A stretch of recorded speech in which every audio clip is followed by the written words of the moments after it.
Hoe weet ek, my kind is reg vir die volgende groot stap? Hoe weet ek, hy is reg om van graad R na graad 1 te gaan? Of van graad 3 na graad 4?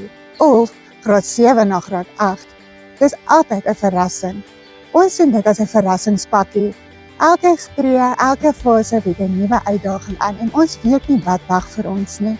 Maar ons weet dat ons kinders met selfvertroue die nuwe fase kan ingaan. Ons graad R-maatjies word al reeds vroeg bekendgestel aan alle skoolaktiwiteite, van sport tot puur, en so leer hulle ons skoolomgewing ken, ons personeel ken. Kommunikasie tussen die graad R-juffrouens en die graad 1-juffrouens is van kardinale belang.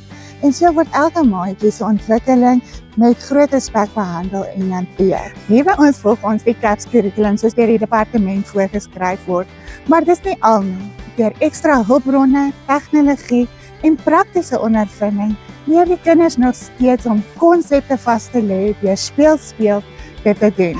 Dis is die blokkies klaar gebou en hulle pas hulle al reeds een in mekaar in. Ouers, wat kan jy doen om jou kind te help om reg te maak vir die volgende fase, om van graad R na graad 1 so maklik as moontlik te maak? Wees saam met hulle opgewonde. Pak hulle kosblikke, laat hulle dit self gaan kies. Wees opgewonde oor skoolklere. Bly positief oor die skool en die onderwysers. Onthou, hulle hou vir ons fyn dop. Maak hierdie stap vir julle. Elke tree met 'n werkloos. Pak dit aan saam met mekaar as 'n verrassingspakkie. Elke dag sy eie ene. En doen dit saam met ons hemelse Vader. Hier bou ons nie net 'n kind vir elke fase en elke graad nie.